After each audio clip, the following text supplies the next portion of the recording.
Hello everyone, welcome or welcome back to my channel. I am not going to make this intro too long because there is currently a car going past. You can hear the road noise because it is 30 degrees today, so I need the windows open. I am very sorry, I cannot be closing the windows, so I will make this quick. But today is Monday and it's roasting hot. I am working today, I'm just on my break now, so I just thought I would film this little intro and talk a bit about the two books that I am currently reading. So the first one is Silver Elite. Book talk when I see you. Okay, so how far in am I? I think I'm over halfway through. I'm listening to it on audio, so I'm not 100% sure, but I am quite a ways into this book and I'm not enjoying any single part of it. This was sold to me by the people of the internet as a dystopia, but for adults, basically like a spicy dystopia. Where's the dystopia? Where's the world building? I'm so confused as to what is going on in the world outside of our main characters, like small little bubble.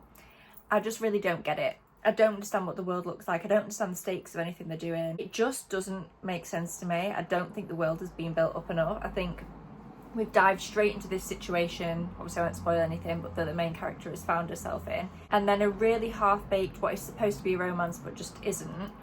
Basically every man that she sees, despite the fact that most of them are actively oppressing her and her people, the first thing she thinks when she sees them is, oh my god, they're so hot.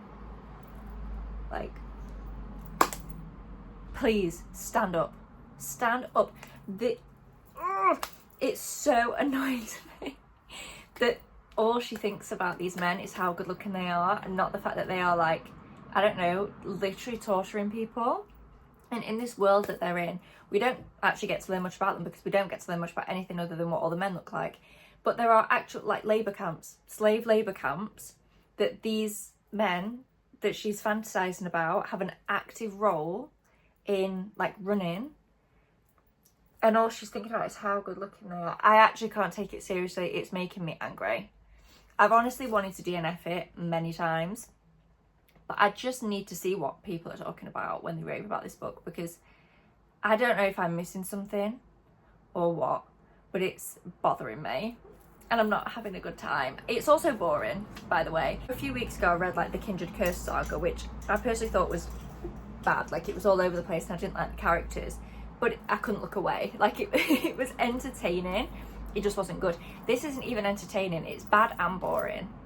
And I don't want to say I'm confused as to why people give it 5 stars, because obviously reading is so subjective. Like, I'm not just going to sit here and be like, it's crap, no one should like it. But I personally, at this time, I'm struggling to click with this book. But we are going to finish it anyway. I might listen to a little bit whilst I'm on my break now, but I also might choose joy and not listen to it now. So we'll see. I will listen to it at some point this week during this vlog. I will finish it during this vlog. The other book I hope to finish during this vlog is Shielded by Kaylin Flanders. This is a YA fantasy about our main character. Everyone either just calls her, like, Jenna or Sarah. I think so we'll call her Jenna. She's a princess and her mum isn't in the scene. I think her mum passed away. So it's her dad and her brother. Her dad is the king. Her brother is heir to the throne. The only people in this world supposedly that have magic are, I believe, whoever's on the throne and the heir to the throne. So her dad and her brother have magic. She's not supposed to have any. Basically, right at the beginning of the book, she gets told, I'm not going to spoil why, but she needs to go somewhere to help the wider situation. She's barely even left this castle. She's had a very, very sheltered upbringing. And suddenly she needs to, like, be sent away to go somewhere else to go and not sort out this situation. She's going to play quite a passive role, realistically, in the conflict, but to help, basically, she needs to go elsewhere. So at the point I'm at in the book, and again, I'm not going to spoil anything, she's embarked on this journey and things went wrong very, very quickly, but almost too quickly as to where it's broken the tension. So right at the beginning of this book, I was hooked. I was really intrigued by this world. It sounded, we've not learnt a massive about the world, but it just sounded really interesting. I love a good fantasy that has, like, a royalty aspect to it. But then things went wrong so quickly and broke the tension, but then didn't keep up the pace. That's the problem. So I like it when we get straight into action in a book. I don't need 300 pages of world building in a fantasy by any means. some of my favourite books, like Watch Me by Tahira Mafi, Knife to the Throat on page 1, that's what we're looking for. But that only works if you then keep that momentum. And I feel like this book has lost that a bit. I'm around page 150 and it's taken me forever to read this book because, yeah, I just feel like the pace has been lost a little bit. So things went wrong. She found herself in a really bad, scary situation. But then things have just been trucking along and things have been kind of fine. So I'm really hoping that it picks back up again soon in terms of the pace. It's just been a bit repetitive for like the last 50, 60 pages or so. But I remain hopeful that things will pick up. This story definitely has a lot of potential. There's a lot of different like threads and different kind of elements to the plot that are happening that I think could be really interesting once they weave together. But right now, I'm a bit bored. But what I do like is that it's only a duology. This is why I have hope that it's going to pick back up quickly, because it's not like a 7-book series where the first one is just going to drag and be boring, hopefully. I'm hoping the fact that it's a duology means that we don't have time to waste. Like, hopefully it's just a little blip and then we're going to pick back up soon, but we will see. So yeah, I'm going to go have some dinner now and I will update you either later or tomorrow with where I am in these books and if my thoughts and feelings have changed. Hopefully they do, because I'm not feeling overly positive about either of them. And we'll also see, I don't know if I'm going to read anything else this week. We'll just see. It's a mood reading kind of week, so we'll just see what I end up picking up.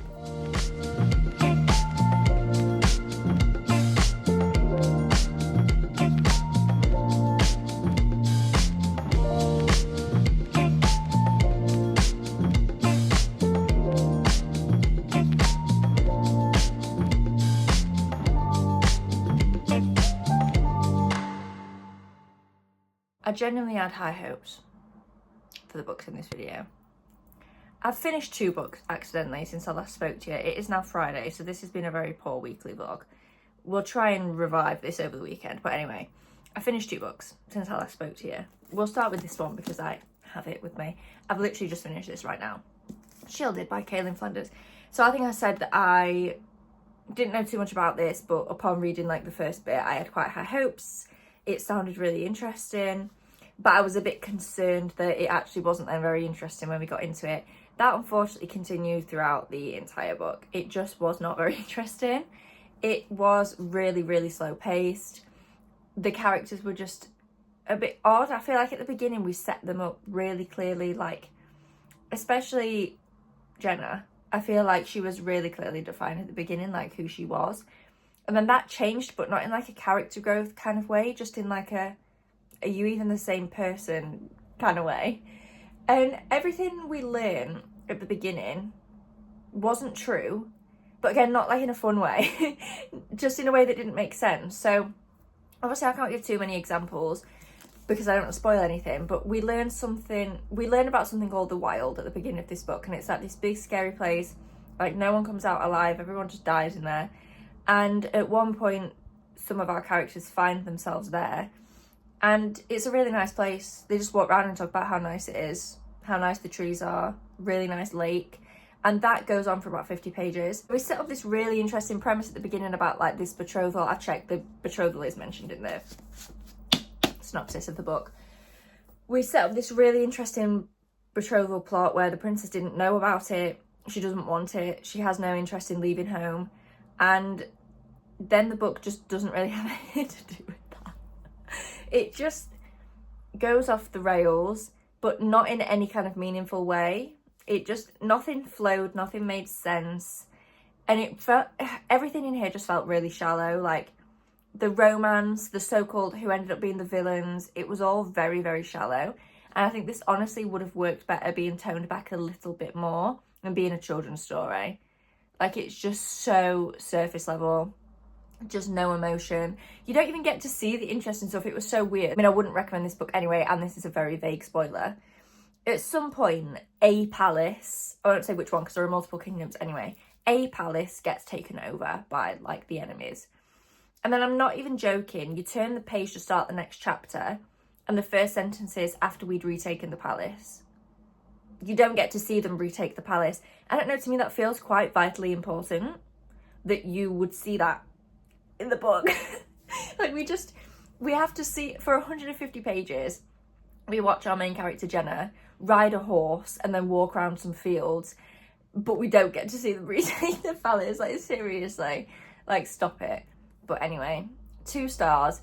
It wasn't like awful, it was just kind of nothing. Like, go girl, give me nothing is what this book was.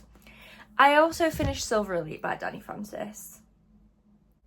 This book is lucky that I read Heat of the Everflame this year, because that was still the worst book that I read this year, but this comes pretty damn close. 1 star. And I don't give 1 stars lightly. I really don't give books 1 star very often.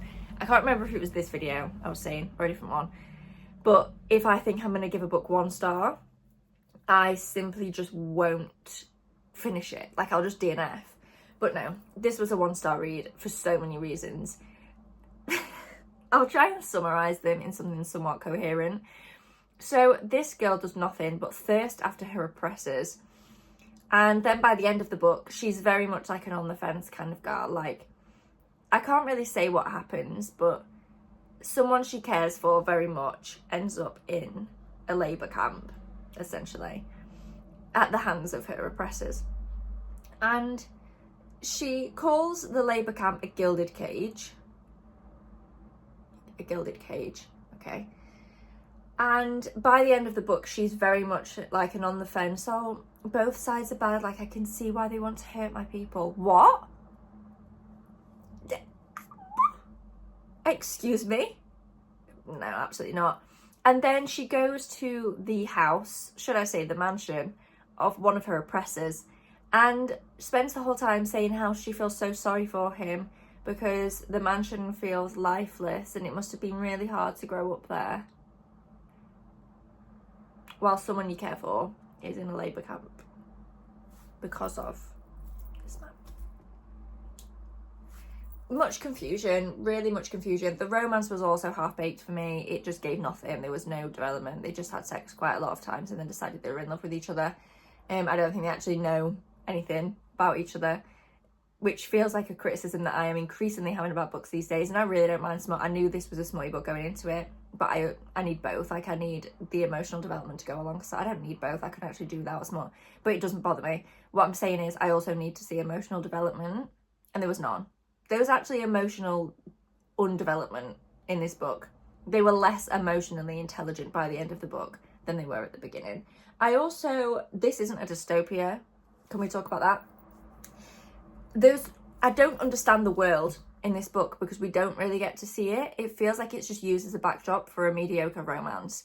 What is the dystopia? Like, yeah, you've given me this half-baked plot of these people aren't allowed to be here and they're repressed and these people, yeah, okay, we've read that 10,000 times. That's not dystopia.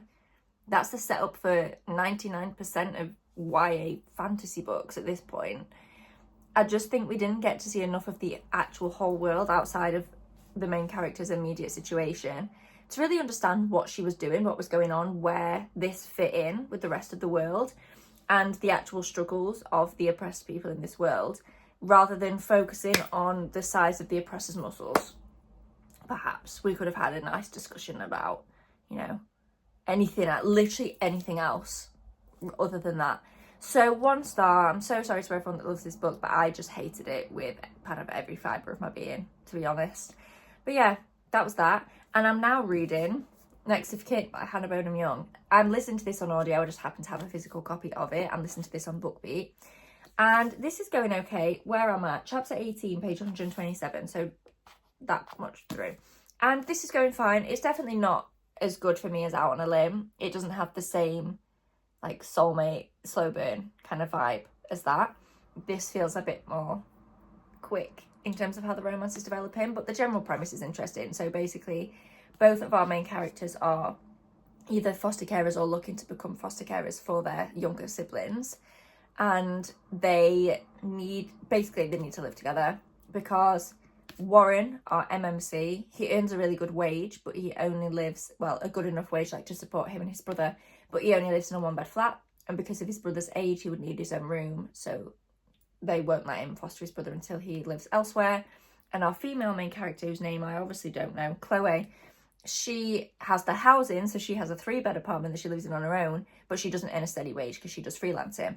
And there's this program, I don't know if it's real because I don't know that much about foster caring, but in the book there's this program where they match people up that have like opposing issues that the other can solve, and they obviously like really vet them, do psych checks, everything, and then they live together so that they can both foster the children that they need to, which in this case is their siblings. So yeah, they're living together. They don't get on at first. Warren makes a very bad, is his name even Warren? Yes. He makes a very bad impression on Chloe the first time that he arrives at her apartment to kind of look round. So there is that bit of tension between them, but like, I don't know, the tension does feel a bit weird. It feels a bit forced, to be honest. It feels like it was really forced into the book. The romance doesn't feel, I don't know, it just doesn't feel as like genuine almost as the one in Out on a Limb did. That felt like really believable. This one less so. This just feels like, I don't know. It sounds stupid saying it was written for the book, because like obviously that's the point of writing a book. But with some romances like Out on a Limb, I feel like even though that was a far-fetched situation, you could really believe that that would happen in real life. Whereas this just feels a bit, not like the foster caring bit, I don't know whether that does happen or not. I just mean like the bad impression that he makes, and then she's like very angry towards him, like almost kind of extreme. And then he's extreme back. Like it just feels very amplified for the drama's sake in the book, rather than trying to write kind of a more believable feeling romance. But I'm not hating it. It's currently sitting at like a 3.5, so it's definitely fine. I'm enjoying the book. It's just not hitting the same as Out on a Limb for me by the same author. But yeah, I am still enjoying it. And I'm going to pick another physical read. I could read this physically and switch between this and the audio, but I honestly can't be bothered to keep like finding my place and swapping. So I'm just going to choose another book. The audiobook of this is only like 7 hours something anyway, so it won't take me long to listen to. So I'm just going to choose another book off my monthly TBR, but I have no idea what I'm in the mood for. I haven't had a book over 4 stars in a month now. The last book I read that was 4 stars was Deep End, and that was a month ago. And even that was like a kind of pushing it 4 stars. I really enjoyed the book. I enjoyed reading it, but it's not like a new favourite or anything. I've not read many 5 stars this year at all. The last book that I read that I was like really excited about was Beg, Borrow or Steal, and that was like a month and a half ago. And I've read quite a lot of books in that time, and they're all just mid. So I really need something that's not going to put me in a slump. I need something that's like really going to hit and make me happy, make me remember that I actually do enjoy reading. So I'm going to go and have a look at my stack and see what I want to read next. Sorry that you're in the kitchen cupboard. I'm just making a hot water bottle. I thought I would chat to you whilst I did so. I'm now 76% through Next of Kin by Hannah Bone Young, and I'm confused. I am confused. Sorry, I'm not going to look at it because I actually don't want to scold myself. But I'm confused because at 76%, I feel like the book is done. And we've still got quite a bit to go. You know, we've still got 24%. 20? Halfway? Yeah, 24%. We've still got like nearly a quarter of the book to go. And by this point, I won't spoil anything, but like it's a romance book, so we all know that they're gonna like fall in love and be together. Well, that's like happened. And I don't just mean at 76% they've decided that they've got feelings for each other and they're now gonna start to explore that. No, they decided to start and explore this like 50% through. And at 76%, they've decided like they're together. Like they've explored it, they've been on a date, like they're together. And I'm confused, so what's the rest of the book going to be about then? Do you know what I mean? Like I've still got another nearly quarter of this book to go. I'm a busy woman. If the book's done, just let the book be done. I don't really understand now what's going to happen. I'm assuming some stupid third act conflict. And there is definitely still plot to happen with the like guardianship situation, particularly with Chloe and Willow. But I just think Willow, by the way, is Chloe's sister that she has become the guardian of. But like, why not make the romance more aligned with that then? It just seems really weird that this ultimately is a romance book, and even the plot about the guardianships, like that drives the romance. So it feels weird to me that the romance is just kind of a done deal at this point when there's still some book to... Do you know what I mean? I don't know. So I am concerned. If the book ended right now, I'd give it like 3.5. Like I've enjoyed it up until now, but I'm nervous that this last quarter is going to ruin it. This book is definitely a bit of insta-love. Like I'd say if the premise of reading about guardians and like foster care, if that doesn't appeal to you, probably skip this book because the romance is nothing special. I think it is that other element that adds something a bit different to this book. But yeah, if you're just wanting to read a Hannah Bonham Young book because you loved Out on a Limb and you want another romance, I wouldn't recommend this. The romance is very lackluster. It's very instant love. It just kind of, they're in love out of nowhere yet again. I think authors sometimes need to realise that keeping the love confession until, like, this wasn't near the end of the book, but just for argument's sake, say that it was, that still doesn't mean your romance is slow burn.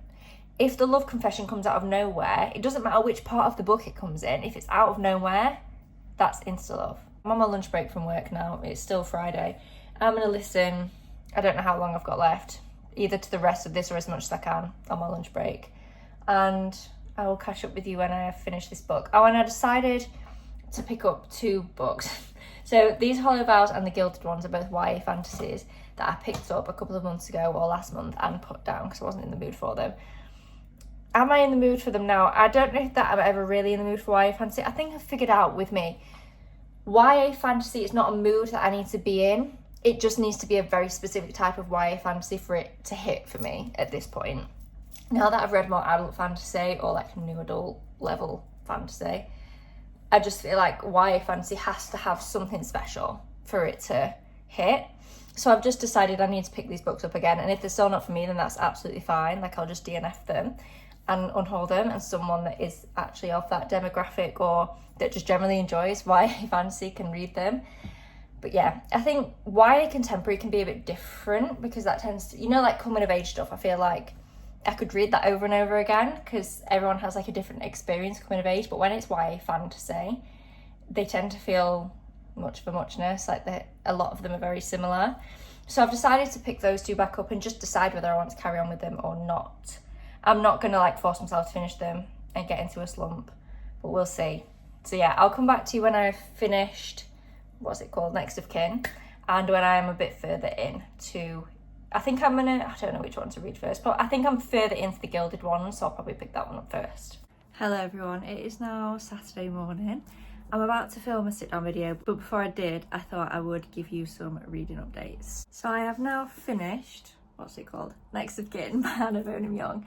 I finished this yesterday, I think it was, and I'm really conflicted. I think I've settled on a 3-star rating, but I'm really conflicted on how I feel about this book. So I think Chloe's story and her journey of caring for her sister because of her circumstances, which I won't go too much into, I'll leave it as a surprise, but her journey of caring for her sister and having to not grow up really quickly because it wasn't like she was immature before, but having to kind of take on this responsibility that she wasn't expecting to have to take on.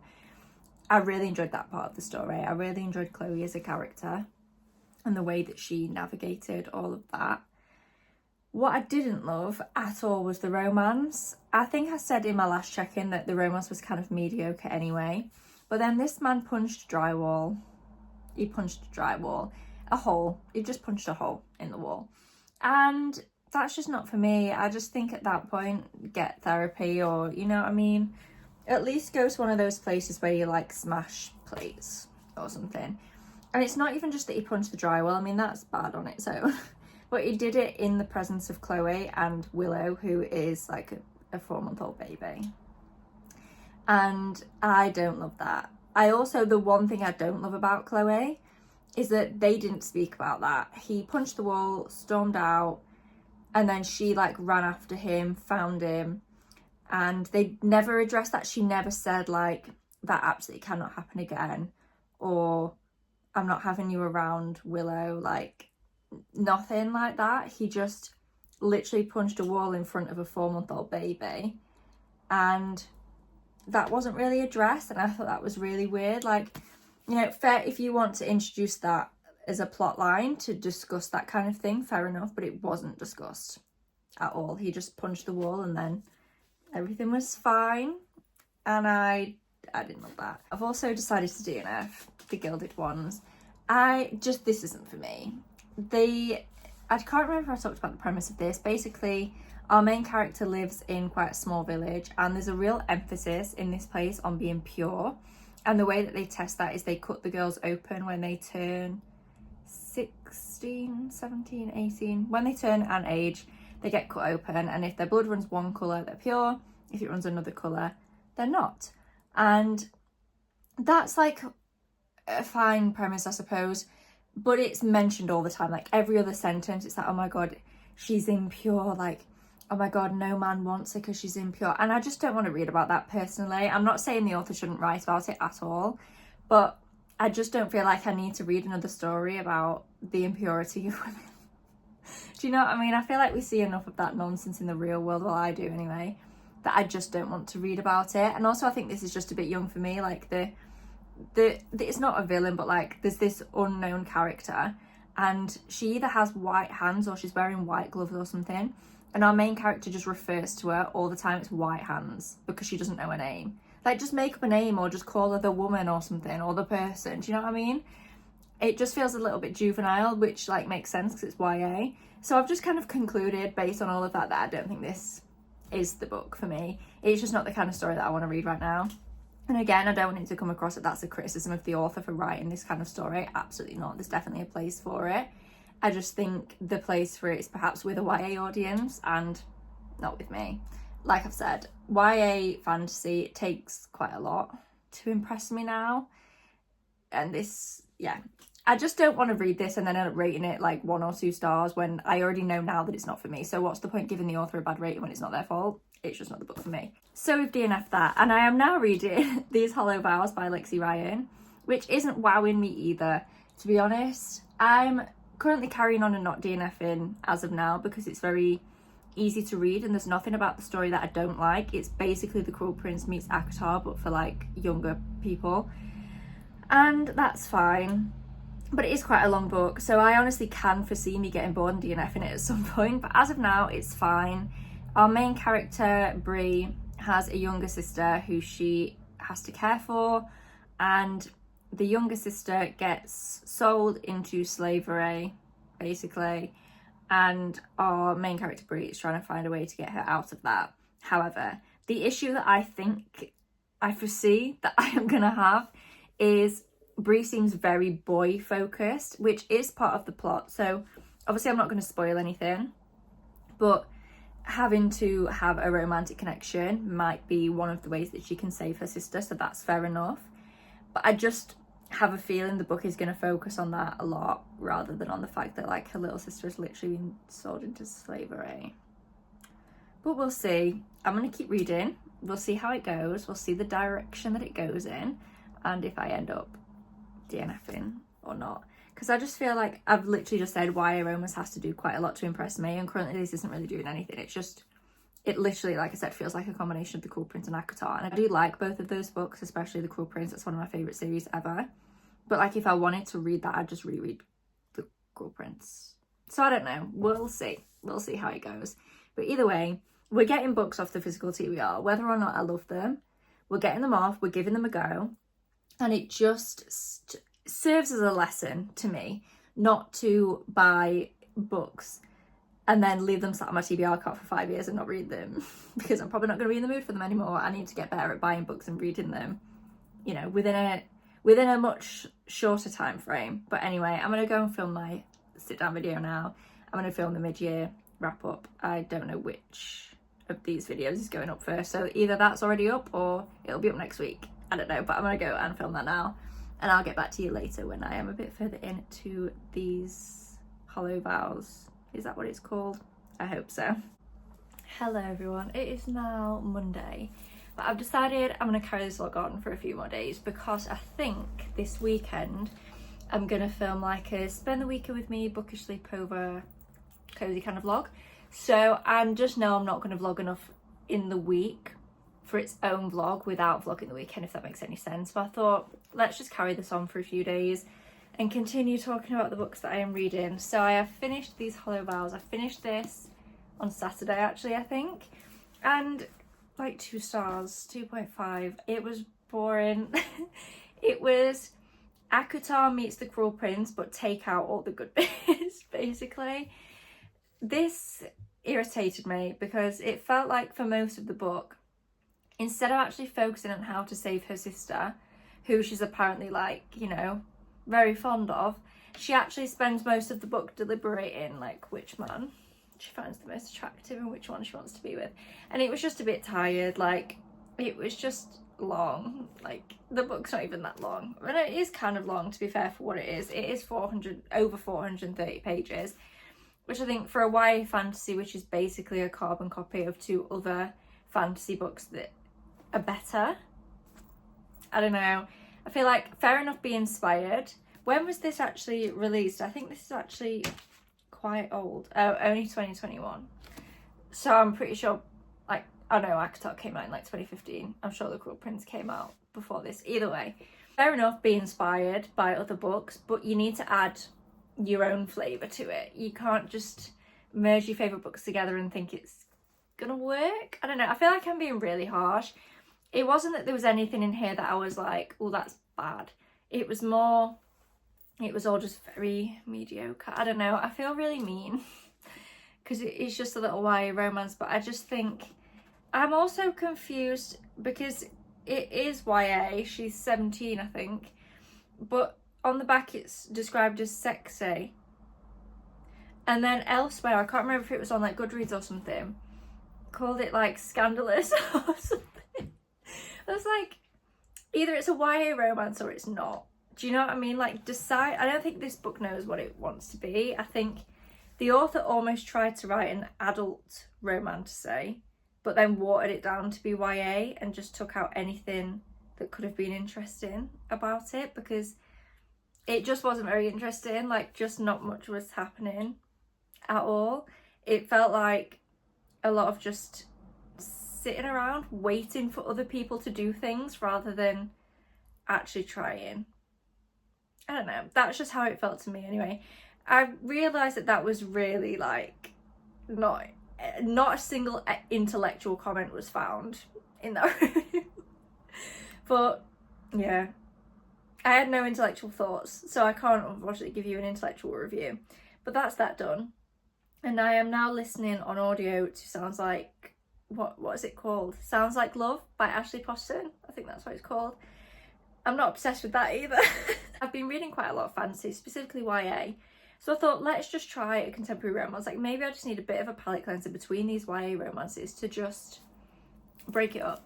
But I think it was when they started singing but not properly singing. So I don't mind it in an audiobook if they sing and there's actual like music. For example, in the book Mary Jane, they sang a song at the end, but it was like a fully produced song, so it didn't feel cringy. I also don't mind, like, I get that I'm the one choosing to listen to an audiobook, so I don't mind if they read out lyrics like a couple of times, but it's quite frequent that the characters are singing to each other, but in the audiobook it sounds like they're just quickly saying the words rather than singing them, and that's bothering me. But I'm trying not to judge it because that's just like an audiobook thing, not like the actual content of the book. But I'm also struggling with the content of the book. I've not actually read the synopsis and I'm only 4 chapters in, so I'm not sure I can confidently tell you what the book is about. But so far, we've got our main character who is a songwriter. I think she's a good singer, but like that's not her job. Her main job is to write songs for other artists. And one of the artists that she writes for is like really quite famous. And she goes to one of her shows, and at the show she meets someone else. I don't know if he's a singer, an actor, a very famous man who thinks very highly of himself, so I can only assume he's a mediocre white man based on that alone. I don't actually know, but that's what he feels like. He thinks very, very highly of himself. He thinks that every woman should just like fall at his feet and want to kiss him. He can't fathom that our main character is there to support a friend and like not because she knew he was going to be there, which she didn't even know anyway. But then the kiss cam comes on and they kiss, but she's just been saying in her head for like the last several pages that he's annoying and like she thinks he's a bit icky. But then they just kiss, and then it feels like from when they kiss, I've not got much further in than that. I don't know, just like the internal monologue that she's having, I was a bit like, oh, like that was a bit of a quick switch up. I didn't think we liked this man. I thought like the redemption arc was going to take a bit longer. And then her friend, who is the singer, was like, oh, just give him a chance. Like, he's a good man. We're on, like, page 20. What do you mean, give him a chance? Like, you need to build the tension for a bit longer than that before you have other people being like, oh, give him a chance. We don't even know him yet. What do you mean? But anyway, she's just left, like, do they live in LA or something? I assume so. She's left there to go back home for a bit. and a plot is now unraveling that like one of her family members is ill. So I'm hoping that maybe for the next bit of the book she's going to be at home, we're maybe going to focus on the other plot for a bit and then come back to the romance later, hopefully, but we shall see. I have also started on my Kindle One Dark Window by Rachel Gillig. I'm not that far in, I think I'm like 50 pages in, and I'm obsessed. I am obsessed. This is the YA fantasy I've been looking for, and it kind of affirms to me that I'm not the one that's going insane by reading YA fantasy and rating them all 2 stars recently, because they're all the same or they all just lack substance. This has substance. It feels very different. Basically, our main character comes from like quite a well-known family, but something happens which means she's like a little bit disgraced, but not publicly. Like they try and hide it, as a lot of like wealthy, well-known families try to do. They try to cover it up. So that's kind of where I am in the story now. We're still at the point where like she's living with her aunt and uncle instead of with her dad. Her mum, I believe, passed away. She either passed away or she's not present. I can't remember, but I'm pretty sure she did pass away. And in the world that they live in, the magic system is really interesting because it's based on cards, like playing cards. There's a deck of them. Well, like more than a deck for us. I think there's like 70 something cards, the Providence cards they call them. And I think like some of them have like 10. So there's like 10 of one type of card, but then there's like 2 of another type of card. And I think the different types of cards give people different magic, I think. And that's like what the magic system is based on. So I don't know too much more about the plot yet. I feel like that's all I say is I'm reading this book and I don't know what it's about, because I don't read synopsis before I go in. I just read books blind. So I have no idea where the story is going to go at all. But I am very, very intrigued. It's very different. It's very atmospheric. Like the writing is gorgeous. You can picture it. I feel like I'm there with them. And it feels like it's got depth. Tension is being built. There's actual intrigue. I don't know what's going to happen. Stunning. Loving it. I'm obsessed. I can't wait to sit down this evening and read some more of that. I'm really not feeling very well today either. So I'm very much looking forward to getting comfy later and reading some of that book. But yeah, they are all my reading updates for now. I will probably speak to you at some point either tomorrow or Wednesday when I either like halfway through or finished a book maybe. Hello everyone. I'm not going to make this clip long because I'm aware you can probably hear the traffic because the window's open. But it is now Tuesday and I am further into a novel love story. I don't know exactly how far, maybe around like 50%-ish through, and it's not got any better. Unfortunately, I'm just still not obsessed. I'm still just really not feeling it at all, to be honest. It's just confusing. I feel like the book is trying to do too much and not doing any of it particularly well. All of the elements, like the situation with her mum, the romance, it all just feels very shallow. And then we've also got this element that there's this person in our main character's head that she can speak to. They can speak to each other. I don't think they can like fully read each other's minds, but they can communicate telepathically without being like physically near each other. We don't know why it's happened, but there also doesn't seem to be much effort to figure it out. There's been a couple of throwaway comments like, oh, I'm trying to figure this out, but I don't know. It doesn't feel like anyone is actually trying to figure this out, to be honest. And it just feels a bit thrown in. And I get that Ashley Poston likes to have like magical realism in her books, and I think it does tend to work well, but this one just feels weirdly unexplained and just randomly inserted into the story, and it just kind of makes no sense. And it's making the whole book feel like less credible, the fact that this magic just literally does not make any sense at all. So yeah, unfortunately I'm not loving this one. I'm not hating it enough to like DNF. I'm not hating it at all. I just kind of feel nothing towards it. It just feels quite average, unfortunately. A book that doesn't feel average, One Dark Window by Rachel Gillig. I'm not that much further in than when I spoke to you yesterday, so I've not got much to say other than I am still absolutely loving it. The more I read, the more I love it. It's actually intriguing. Like, imagine that, guys. It's actually intriguing. I actually care what happens. What a concept. I'm gonna go eat and then go back to work, and then I will probably speak to you probably now when I have finished either one of these books. Hello everyone, it is now Thursday and I have some reading updates. First of all, I'm still reading One Dark Window and I'm still obsessed, not much more to say. I am reading it quite slowly, but not because I don't want to read it at all. Like, every second of the waking day, I look forward to reading that book. Every night I have to force myself to put it down and go to bed. Like, I'm really enjoying it. It's more so that I'm just savouring it.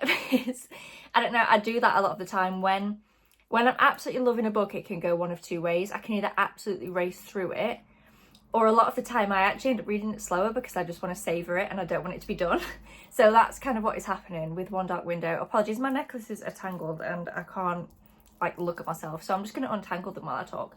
So yeah, still loving that. I think I'm around 150, 200-ish pages through, something like that. I'm reading it on Kindle and I don't always have the thing on at the bottom telling me how far in I am.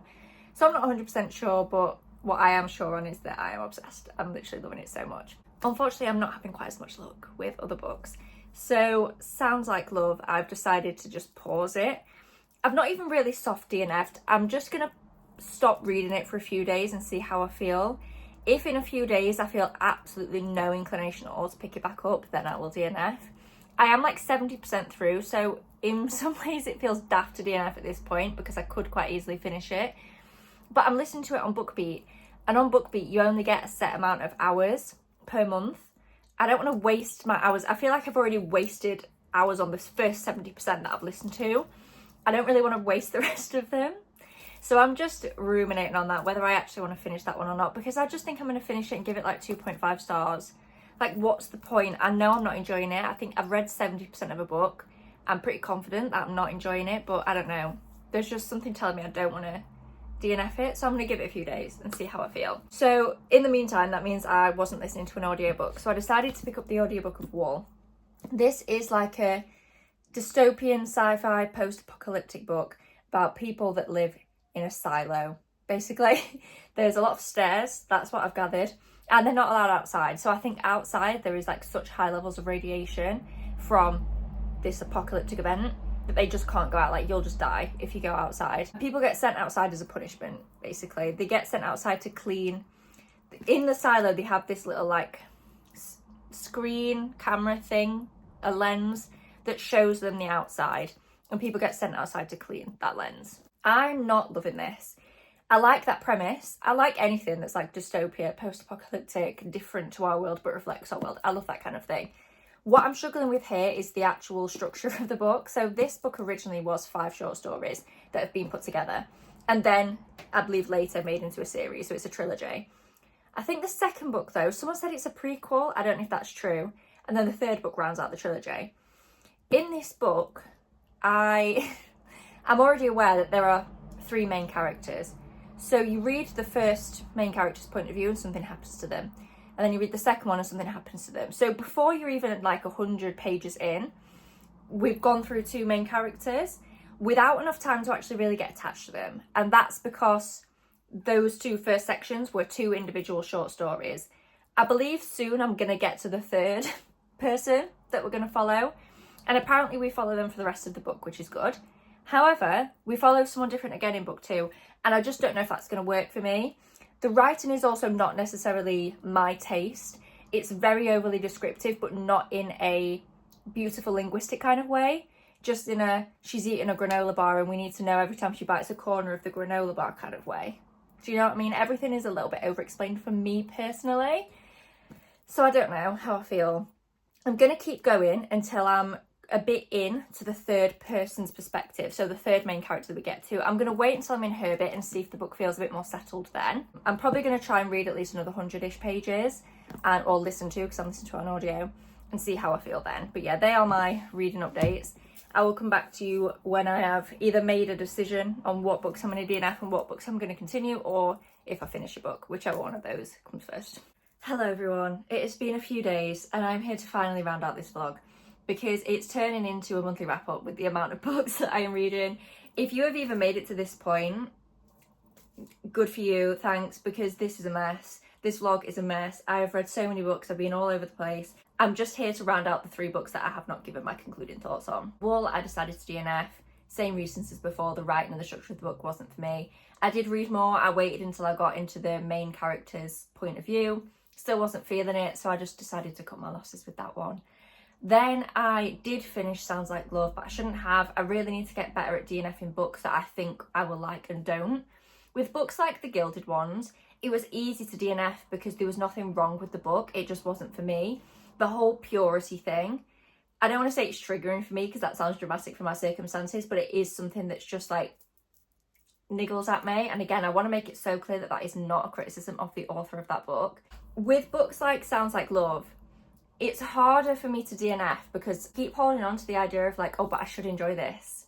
Like, it's a romance book, it's about music, I like romance, I like music. On paper I should enjoy it, and then don't. And I find it harder to DNF those books. Same with These Hollow Vows.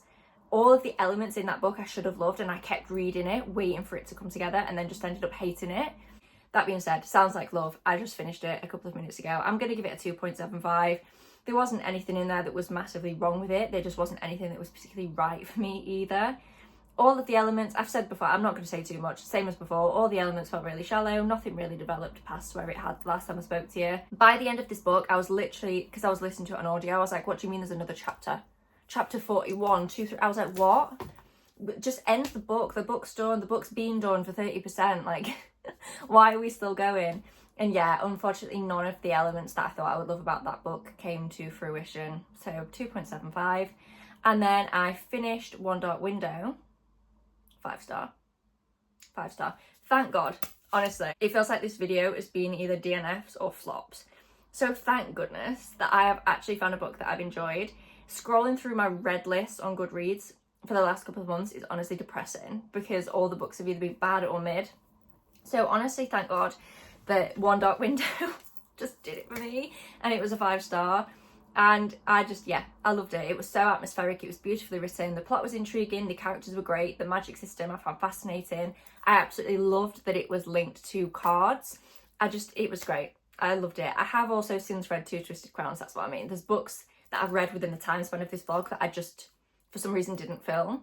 I will talk about them in my monthly wrap-up because I don't want to make this more confusing than it already is. But yeah, I just wanted to come in and quickly round out. Obviously, I will talk all about these books in a bit more detail in my monthly wrap-up when we get to that point. And also, I know this vlog was really weirdly structured. I usually try and do clips in between me just sat talking, but I think this vlog is literally, hello, I've started a book, hello, I'm 50% through a book, hello, I've finished a book, and there's like nothing really in between. So I'm sorry if that was boring, and honestly, you deserve a medal. I assume no one's watching by this point, but if you are, thank you very much. You do deserve some kind of prize for that. But yeah, thank you so much for watching this video. Please do give it a thumbs up down below if you enjoyed. Subscribe if you haven't already, and I will see you in my next one, which will hopefully be a bit better than this one. Bye.